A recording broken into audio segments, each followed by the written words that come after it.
I mean, looking at how FaZe has behaved, that last game was a little bit of an anomaly. Having a 15th place no-kill game from FaZe is fairly rare.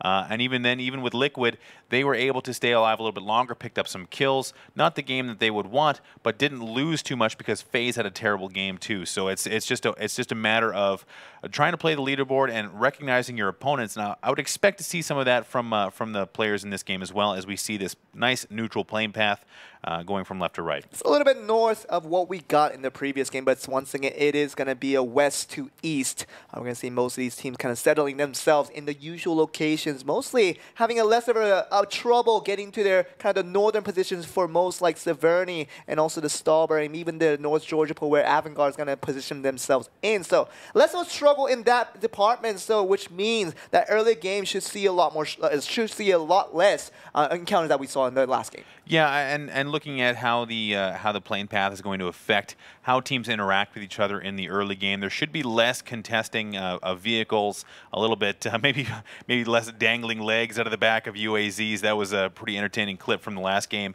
But for now, it's about settling in. TSM headed over to the Lipovka area, Liquid heading towards Yasnaya. And looks like we should see more of the same of what we've seen yesterday from these teams. We saw Ghost, you saw one of the players kind of creeping up to Samty from Liquid to get that very early kill, which kind of affected Liquid's overall play style and how they approached even the early mid game and over to the late game. And so we saw that these early kills that comes through Liquid does change the play style quite a bit. Well, it's a team game, and losing Samty, the support player, is always a bad way to start a game. Losing any player to start a game is a bad way to start. So it's a situation where if you have that early loss, it's coming back from that, and we're going back west here with this initial circle. So I would like to see Tempo here reform. I think that the 1x AR has really affected Tempo. They've started to come around a little bit, you know, eking out I believe a 5th place finish in the last game. So for Tempo, coming back together and trying to find a nice compound, even C9 being in the initial circle. And look at this, we see Vega abandoning the military base. And that's actually an empty Sosnovka Island altogether. Now, GOL and also Vega Squadron, they have been the only adopters of the Sosnovka Island for thus far in the tournament, and now it's empty. They feel like they're being in the bottom of the standing kind of translate to the fact that getting out of Military Island to find a little more safety, they have to do it a little bit later than most others. So when you do that and the results translate into the bottom standing, they feel like that Sosnovka Island is not as valuable anymore. Well, I'm interested to see this. This plane path would have allowed them to get down there, and considering the circle, if it was a northern circle, it becomes a lot more difficult. So you are really kind of rolling the dice to see what kind of circle you'll get if you're down on the military island. If you have a long distance to travel, it makes it a lot more difficult. But for this particular instance, I wouldn't be surprised if we see maybe 1 or 2 teams try and skirt down there to pick up some much-needed loot. Vega is right there. They could potentially go across, but for now, considering how much time has passed, we might see the military base be completely unlooted. And of course, you know, a lot of loot being available in Military Island, but kind of struggle for most of these teams that did find a lot of loot over down in the bottom half of the map. Kind of had to struggle to travel back north, cross that bridge as a squad of 4, and that's what having the struggle that led to most of these things. But, you know, we're going to look at a little bit of South Georgia if we can, but LG and 4AM and Avangard, they're all consisting of the South Georgia pool all to themselves. So it's going to be a 3-way fight. I wonder if they're going to be hearing audio noises coming from back and forth on this one. This is where we see LG get into trouble. So we saw a fight just like this yesterday where these two teams got tangled up in South Georgia. They're looting in the same area. They're very, very close to each other. 4AM would have heard that vehicle. They are already looking. You can see Captain there, very aware of LG. We've seen this time and time again. LG putting out way too much information into the map. That vehicle transition between buildings not necessary. And now 4AM is circling around looking to see if they can spot LG. Now we're going to see some early gunfights that we did expect out of all these 3 teams that are still within these compounds. And LG are going to be the first ones to get shot here. AXT, a little bit of ones to get shot initially by Captain here, but 9X is going to share some meds here for his teammate to heal right back up. Gokun, the kind of kill leader of Game 11. He's going to come in here trying to find some more kills, but through the cracks here, it's going to be a little bit difficult to find the angles to get the initial knocks.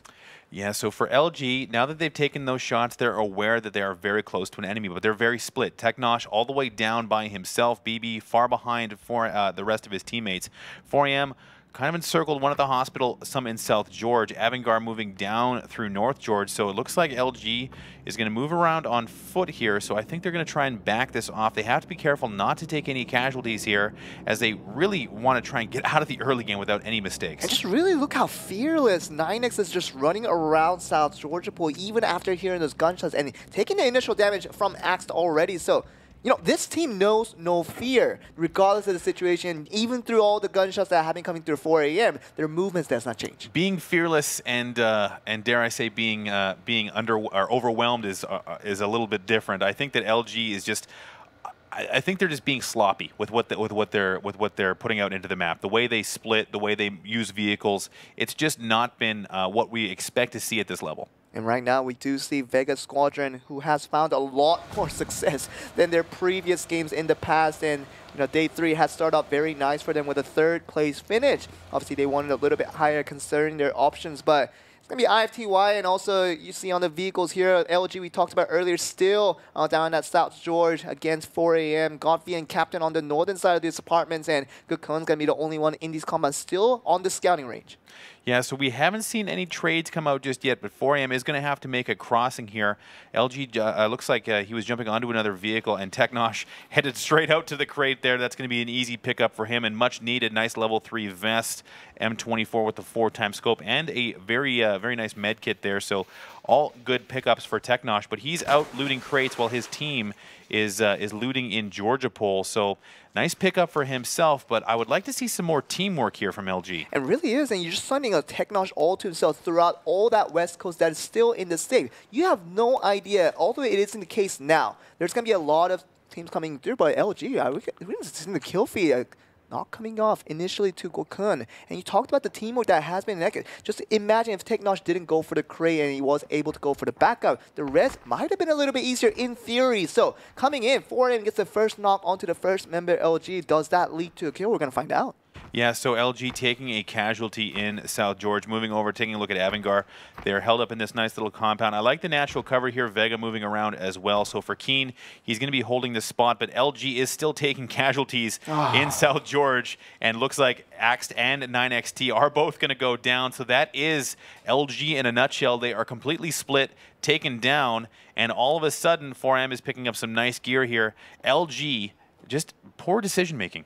In exchange for an M24 for Technosh. Yeah, I mean, he's got an M24 and he's got one teammate left, but even then, BB and Technosh are far away from each other. You have to wonder, the team dynamic, are they frustrated? I mean, they must be. At this point, there's just no cohesion. There's nothing coming from LG. They had a few nice games yesterday where they showed some ability to come together and at least survive, but their early game is not good. We're not professional players. We're only analysts. I'm not a professional player, but we're just going with this and seeing the obvious things that LG and Luminosity can do very, very much better to improve their standings. But nothing seems to be changing game in and game out. You know, it's futility. It's doing the same thing over and over and over again. And these guys, a lot of these teams go back at night and they watch the VODs. They're saying, well, what can we improve on? What can we change? We haven't seen any changes from LG. There's been no change in the way they behave. And even GOL, 4 a.m., they've improved from day to day. They might not be comfortable, but at least there's changes in style. Vega, no longer going to military base. But on the flip side, you have the successful teams who have dialed in a strategy, review their gameplay, and improve on it slowly. And that's something that over time, if you continue to do so, you will become a top team. And one of, if not the most important, kind of characteristic of a successful team, I think, is adaptation. Absolutely. It really is about teams learning from their mistakes, learning from how the other teams react to certain situations. And you talk about how you make the change to get that done, and the speed and the reaction of how you get the changes into as fast as possible. You see these teams like 4 a.m. who are just dirt down on the bottom at day 1, but they come back in day 3 to get a TPP win, and they also straight on go for a second straight chicken dinner. Well, I mean, if you and in LG's defense, they're new to this. They've recently been put together. This is their first tournament as a team, but they're coming into a very, very veteran environment where a lot of these guys have been playing together for months in a situation where they're scrimming every day. They're reviewing their VODs. They have analysts looking at their videos, doing their replay review. It's a learning experience for them. but it's just not, the day-to-day improvement is just slower than I would have expected. It really is, and the kind of the fate and the rate of duration of what it takes to get your changes done is kind of what we've been kind of seeing absent from Luminosity. But let's move on to Ghost here, because we do see a team that could have the potential and could be, it's definitely a Ghost Gaming who could do a lot better if some of the changes are made for this team as well. Well, Ghost is having a rough tournament, and again, they've recently had a roster change that that coming over from Katowice, that's a huge change, going from literally a week ago having one roster to today having to play, or even yesterday and the day before, playing in a tournament where you have a completely different roster, different dynamic, the communication is different. It's a very hard change to make, and again, in this environment where you have Avangard coming off the same tournament where they won, and it's difficult to try and make those changes that quickly. In Western Circle here, once again, we see most of the people kind of clustered down in the south once again near Gakka, and maybe a little bit down towards Quarry as well. So a lot of these southern areas of the current circle is going to be occupied with the north, being traveled by TSM, and Avangard trying to join in as well. But Liquid even joining in the kind of the fray of this cluster down in the south. So one thing to note so far, looking at this first transition, Liquid has taken the compound that they have ridden to victory in those last 3 games. Now this take for Liquid is going to be very important. Now TSM coming up to the Georgia Pole Mountain will have some vision onto them depending on how they decide the path, but we've seen Liquid use this position to huge success in day 1, and this is a very similar situation to what we saw there. Vega taking some pot shots at the transitioning Vitality, so we'll see if Liquid is able to replicate this position and continue to win games. And right now, Vega Squadron trying to get continue on their success that they have found in Game 11. Trying to pick up some shots, but with a UMP, it's a little bit underwhelming to do so. But we see the next circle opening up. It's going to be mostly about these quarry positions moving up to a little bit. So we're going to see a lot of collision, a lot of interference with each other as the teams trying to make their path towards north. So FaZe is right in the mix right now. IFTY also. This southern end of the map is very crowded. And Vitality is just having a hard time getting out of these scouting phases. Shiv taken out of his vehicle, his teammates passing him by. Nothing they can really do for him now. He's going to have to try and strike out on his own, but all of these transitioning vehicles are going to make for a very clustered southern end of the play zone. And we're hoping to see the map just one more time, because right now, moving on so many teams, you see them definitely in the sight. So many teams left and right of your kind of your vision of trying to see that. And Liquid, you see them kind of trying to defend this compound with here. Vitality or Roxy is going to be arriving here. Doesn't really know anyone's in there until he hears the shots now. So Liquid, 4 members all in the same compound, so it's going to be a lot of defensive power if Vitality goes to decide to go aggressively. But we actually see Vitality making a few stands here against Vega Squadron, and once again, 2 members knocked off early for the CNI squad. So Liquid is actually split between 2 compounds, so Samty taking down Araxi and now finishing with Jeems. So Samty and Jeems by themselves, well, I guess paired up between these 2 compounds with Ibiza and Scoom up above. So a nice split here, taking away the ability for any teams to take position near them. So this is going to be we've seen TSM try and do this where they split between 2 compounds. They have defended so far, but they have to be very careful of not getting knocked here. Now Vitality, we haven't been talking about this team too much because of the kind of central discussion of kind of Team Liquid and TSM. FaZe Clan obviously being 1 and 2 kind of chasing after each other, but Vitality is right below them at number 3, and they have everything in the world. If they have very good games for the past next 2 days to come, they can really try to eke out the first place for themselves. Well, Vitality is a veteran team. They will continue to have success over a larger period of time. They are very consistent. The last game was good for them as they didn't go out as early as Liquid and FaZe did, so gaining a little bit of ground, but still not quite close enough to get that 2nd place. And Cloud9 with their usual conditions of staying around this open field, getting good position to knock out some of the players from GOL. You saw them being highlighted from our video just earlier before this game began, and Zhao Zhu trying to go for the frag grenade. Wow, just Moody taking the shots to left and right. Yeah, and that's a good example of how third person, first person are so different, not being aware of how big your body is. The way he came out to throw that grenade exposed himself fully, and Moody was able to exploit that easily. And Moody just gonna go on the killing spree here. He's gonna get the initial knock on the Zhao Zhu, but he's trying to go for October on range. He does have the M16, so the range will be covered. Obang's gonna be trying to do some same for his team on the other side, but Moody just looking towards these 2 players. October's gonna go for the res. He might be successful in that endeavor, but Moody trying to go to rotate. He does in clear sight. October goes to low health, and he gets another knock.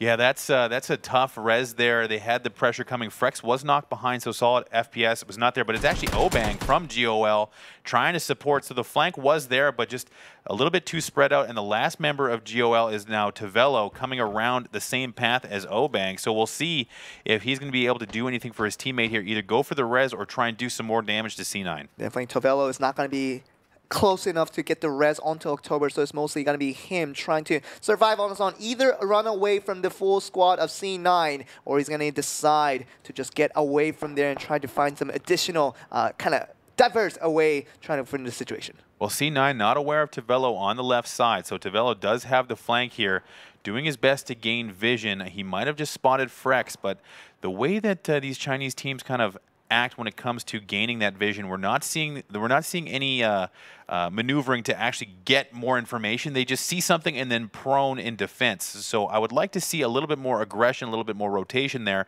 But really, Tvelo, the last man standing, is probably going full defensive mode now. It really has to. And GOL, you imagine, Tvelo, when you have 3 men knocked off by the same team of Clown, now you would think that he would just run away and just find an alternate position to be in. But we see the next circle here. Going to be seeing the scoreboard here. Obviously, GOL, you do see October, Zhaozhu, and Obang being knocked off and killed. So we're leaving Tvelo as the last man standing. He's still going to be over here trying to get the rivalry against C9, but I don't know if this is a smart play to approach here. I'm wondering about Moody. Actually, he's now moving again. He was kind of stood outside the play zone now. For C9, if they can clear out Tvelo and avoid getting ambushed by Shiv, they will have cleared out the entire southern end of the play zone. Tempo rotating down towards them from the outside of the map, but right now this is a nice looking game for Liquid. GOL is eliminated, so C9, if they don't come across and get ambushed by the last member of Vitality, they should do, or sorry, there's 2 left for 2 left additional on top of Shiv. So Shiv by himself, but in a bush right now. So for C9, they could potentially clear out the entire bottom half of this zone. Really has, and that's going to be a lot of area zone that they have all to themselves. Just in case of Shiv being right beside them, trying to get all that audio knowledge back over to the 2 Frenchmen back in Monkey and Shadow, it seems like, yes. But Avangard trying to defend this compound once again. They found a lot more success when they found the central compound and defended it very well. Yeah, Avangard here, 4 up. All good so far for them. They're in dead center of the middle of the play zone. So Avangard in a good position here. I'm really liking to see Avangard, the winners from the previous tournament, doing well so far in gaining these nice positions and staying 4 strong. No issues in the early game so far. 0 kills. They're being relatively inactive there, just opting to hold on to their compound. But for now, this is what they need. And we've seen a direct connection between how they play and what the result they get for Avangard is that, late game, if they just move around and try to move around too aggressively and they get caught up 1 by 1, we've seen the end of Avangard in those situations. But once they hold the compounds like they do it now, they have seen chicken dinners. They have seen the 2nd place that we just got last game, and compound seems to be the answer for these guys. Well, they're in perfect position to continue to ride these nice placements into the top 5 if possible here. If they can continue that consistency, they did have a tough start. They weren't doing so well on day 1, but through day 2 have improved their standings. And now it's about Liquid, split still between these 2 compounds, but TSM held out of the zone so far. Looks like they're going to be transitioning in vehicles again. We do see Liquid kind of a little bit north of where Avangard is kind of stationed at the moment. They're around Gaka for most of these teams. And Ghost, Liquid, Avangard, they're kind of the trio when it comes to the Gaka area that's been surrounded by most of these teams. And talk about Scoom and Ibiza being kind of separated from the rest of his team with Jeems and Samty. They're the teams that near the Gaka, and mostly Ibiza and Scoom's a little bit north of them. So 2-2 split for Liquid on this instance, and they're trying to just look for the circle variation to see when it closes. If it's traveled to the north, they might have the other 2 on the bottom join the north, and we might see the other way around for the opposite instance. It looks like TSM is going to be landing right next to FaZe, so this is going to be a very precarious situation for them. They're going to have to, actually only being 3 up, they have lost 1 member already. Looks like Vis has been eliminated. So now it's up to TSM to try and use this ridge. The nades are already coming out. They're aware someone's very close. They have to know that there is a team held up below them. So now TSM is going to have to form together here. And I think they're going to try and hold a defensive position here. No need to peek over this ridge and silhouette themselves, especially against a team like FaZe, but they are not aware who's below them. It really is, and you always have to expect what is there when you have faced the same amount of punishments and consequences over time. And TSM, they're they're on the very much the edge of the northern part of the circle, and they have to make a movement once the next circle starts to open up. I believe I just saw a vector on aim PR there, so interesting choice. Well, probably not a choice at this stage, but the vector we don't see a lot in pro play, and it looks like Marius is going to split away from TSM and head into the zone. So trying to find a spot here, but here comes Smack and Break using these vehicles as well, and they are already taking a ton of damage, and down goes Smack. The vehicle goes up as well, so Smack will be finished off by Haxetti. Break as well, and you might see the second kill coming through, but Break just barely survives through the shots of Mixie and the rest of FaZe, and Break still getting shot at from Haxetti and the rest of his team. But you talked about early movements from AMPR. He was successful in getting to the next stage, but Break, he's going to be pinned down there, and there's going to be less of a movement from him. I think we will see Break in that field probably for the rest of the game. He's in the current play zone. He has survived. He's in the low ground. TSM will stay 2 up, but they have such a tough time with transitions and getting into the mid game without a ton of casualties. They are 2 down here, and for now it's going to be a split TSM once again. And now the thought process behind what they did there was AMPR went with the vehicle first and tried to make the early rotation, trying to find out what opponents might be there. But I think they might be doing it for the fact that if all of them say driving that same vehicle, theoretically if all gets blown up and the team just wipes out immediately. But aren't they supposed to go for the win? Just sometimes you have to go all or nothing here. Well, I mean, all or nothing through a transition is fine, but you have to have that. You have to have that necessity to do so. TSM seems to go all or nothing in these times where it isn't necessary, where they're transitioning in vehicles where they could run down through the field themselves, use utility. They could even take a fight with FaZe, but the issue is that they decided to avoid that fight. As we see a nade go south for Scoob, and he immediately runs away. Got to be careful with those. The window bars, always a thorn in your side. Yeah, but really, sorry to interrupt you. But going back to TSM, we have never seen them form up for a fight. They would rather move in a vehicle and get away from someone. That's what I would like to see from them.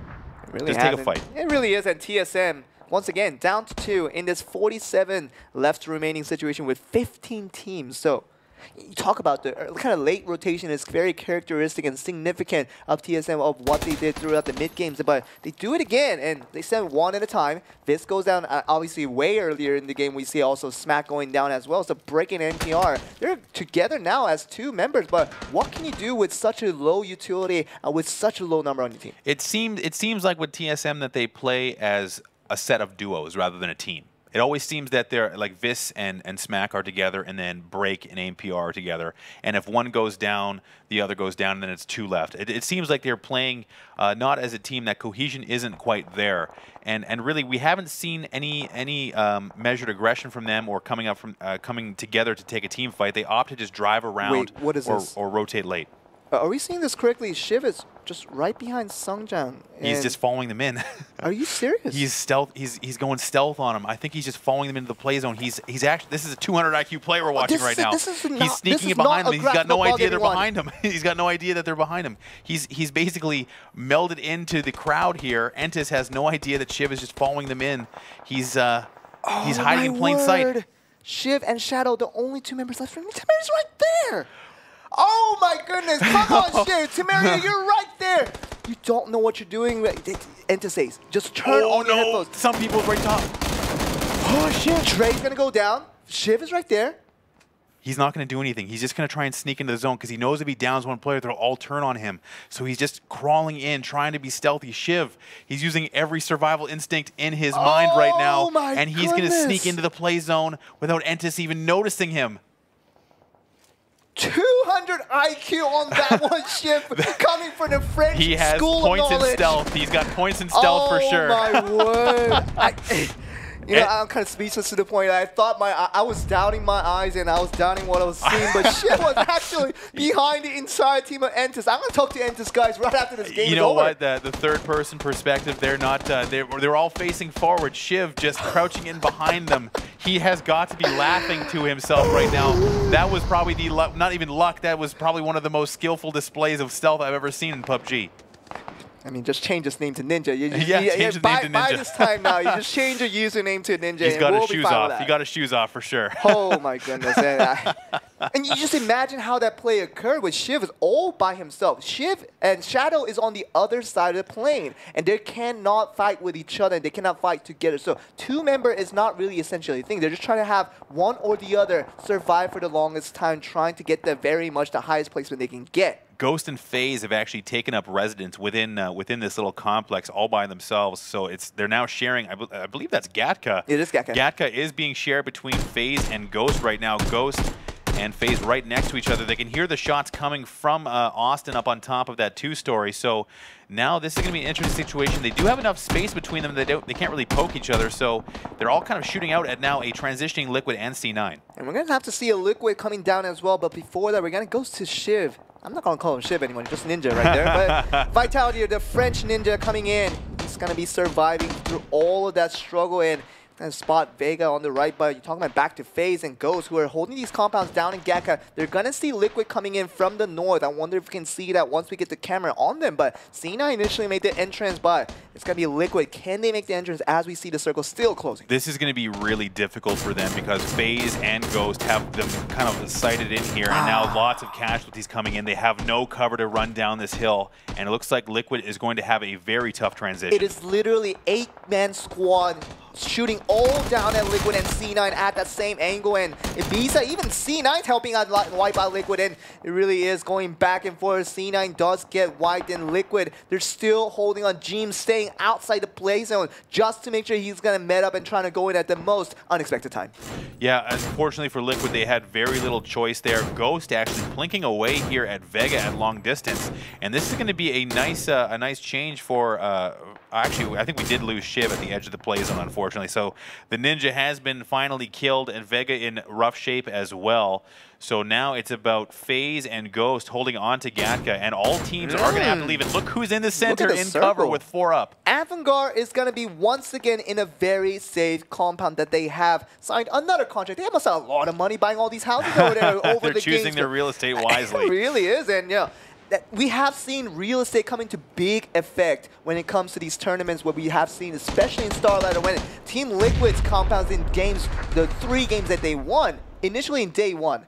Those were the compounds that got them the defense onto this play here, but FaZe and Ghost, they have to get out of this, and Avantgarde is going to be the only team with a safe compound here. So it looks like FaZe now has zoned out Ghost. So FaZe having the benefit of that southern compound, it's now going to be up to Ghost to try and displace them out of these buildings. This is going to be an uphill battle for Ghost. It really has to be one team knocked off before the other one can move their entrance into this next play zone here. So it's going to be about Ghost. He's going to throw that nade looked good. See, they really did, and it's trying to see what they can connect into it. Whoa! 2 nuts coming in from the McCoy grenade. More. Yempty's going to go in. That nade landed right on top of Jempty. Jempty getting the down. Not sure where that nade landed. No effect on that one, but that was a huge pickup for Ghost. They have to press the advantage, and that's exactly what Austin is going to do. They're trying to protect the res. They're holding top. Is he going to be able to do what the AK comes out here? Yempty trying to get the better of that, trying to make the rush now. Fuzz face, and Yempty has to make all these defensive efforts count, but Yempty's going to go for the initial. Bounced it. He bounced that nade right down the stairwell. That's a really nice nade. And they are going to be able to protect all reses, so that's a huge pickup for FaZe. They had 2 downs, but they got reses on both. So now FaZe is back to full strength. Ghost missed their window of opportunity. And just know that there's not going to be 2 teams escaping from this house right now. One team is going to wipe the other, and they're going to make the entrance. Absolutely. They're sharing this house. It's 4 up for FaZe. 4 down for Ghost. They both have to, well, actually, they don't have to leave. They might end up sharing this thing, and Jempty doesn't care who's below him. He's going to take shots at TSM, who's, again, transitioning in vehicles in the late game. And once again, you do see that this house that both of these teams are in, obviously, first floor does go to Ghost, and FaZe is being shared on the second floor on the same house. It's in the safe, so Vitality going down here as 7th play with Shadow, kind of going down to the plays, and also shots coming from Austin as well. So TSM also trying to look for the exit here if they can get this done. But Break, this is a difficult one to pull off. He's trying to go for the prone here, but it's definitely envisioned for Yempty and the rest of the 8-man squad of Ghost and FaZe.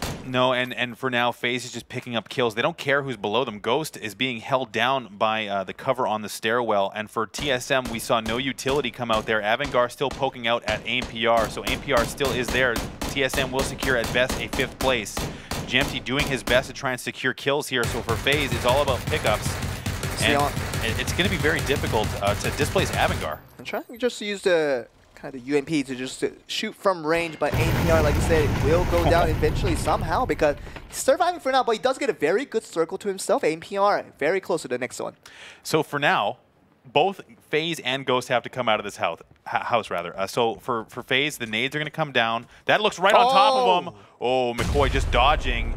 So this is going to be a very interesting fight. So for Ghost, they can hold the angles.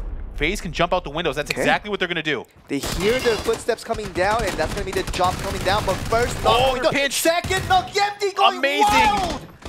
They jumped out, two went out the windows, two came down the stairs, and FaZe will wipe Ghost. A masterful way of finishing out an entire team down in that first lane. FaZe goes out 4-man strong with the wonderful play that. That was a terrific play. Two out the window, two down the stairwell, perfectly executed. That is a high-level play from FaZe, exactly what you would expect from them. And now it is going to be Avangar and FaZe with one guy, it's Maxizor from Vega, hanging out by a rock. And it's going to be an interesting finish here with APR also on the right side of your screen. But you know what that means, though? That CIS is definitely popping off here. And they're just really showing up in day 3 with Vega once again in top 4. Avangar really has a chance to even win this whole thing just by winning this game here. But right now, Avangar, Vega Squadron, two teams are kind of struggling in their own ways, now popping off and just really coming up to the stage here. So FuzzFace jumping out in a vehicle. Avangar seeing the transition. This is where you want to see utility, which is exactly what they're using. The smokes go down, the vehicles come out, the motorcycle jumps out like James Bond, and they will make it to cover. That utility, that's exactly what you want to see. Give that initial cover, jump in the vehicles, move very quickly. They have taken the zone on Avangar. Avangar is going to have to push through this open field. FaZe is using all of their IQ right now, high-level plays, and they have secured this play zone. Avangar is going to have a huge transition coming up. An incredible amount of movement coming in from FaZe. Maxizor trying to just med through, trying to get 3rd place, if not 4th, but it's really important for FaZe here, trying to get 3 men who are just clustered up with that buggy ride that they initially took to get there. Obviously, we see one person just getting out. Hexetti could not join his teammates and does go down as one of the members to fall. So that is going to be difficult here. They are looking for the snakes. You can see Jempty is aware that there's a player over there. He was shooting at APR before, so he knows he's there. Nade lands at Vega. So, okay, so it looks like Vega was just eliminated, but that was a huge nade landing on top of Avangar. So that was a CIS on CIS kill there. That nade landing right on top of them. That is a huge issue for Avangar. It is once again CIS versus CIS civil war to give the other team the win. It seemed like 3v4 situation between FaZe and also Avangar. We thought Avangar, if they held their position and made their best entrance into the next circle, they might have a good chance against FaZe though. Avangar had a great setup. They brought the vehicles in front of them. They set up to take the fight with FaZe, but the Vega Snake threw a grenade right on top of them, taking down 2 of their players, and it looks like they will get the res. So not all is lost for Avangar, but that could have been a huge issue for them, but they do recover. It really is, and you look at the next circle here very much. No one's in it quite yet. FuzzFace, and we see Mixie is going to be the second member near him as well, trying to make the entry, but you really can't do so when you're in such an open field. And they're going to be the ones very close to it, whereas Avangar, they have to make the furthest travel to it, and APR still pretty much the invisible member that is not being noticed quite yet. So Jempty knows he's got to be nearby. They're actually laying right next to each other, but no one has the zone now. The circle is starting to shrink. FaZe will have the longest time outside the zone as we do see APR go down to the play zone. So no kill points for APR, but essentially now Avangar is going to have to move forward first. Jempty coming from the side to get so many knocks, and that's going to be the second one now coming in. A third one coming from the other side. That might be a win for FaZe here. So FaZe having Jempty placed on the side there, the flank was coming. He was perfectly positioned, gets the knocks he needed. Jempty going down in a hail of gunfire, but now Avangar is again on the defensive. So Avangar's got one left standing. Mixie, and I believe that's FuzzFace. I can't see the name there on the nameplate, but they are rotating out towards them. Jempty down, giving all this information. He's in the down state. He's telling them the players are here. The players are here. He can see the downed man. FaZe is going to jump up on top of Keen here. Keen exactly being spotted by Jempty, crawling as he is knocked. That's going to be good enough information to go for it. Is he just going to give up the kill? And that is going to be the last kill coming from FuzzFace and FaZe Clan. After being so frustrated for the fact they get so many second places, they overcome that fact. Obviously, due to the help of Vega Squadron trying to make that initial distraction, they still come away FaZe with a 3-member knocking off the 4 members of Avangar. That is one of the best tech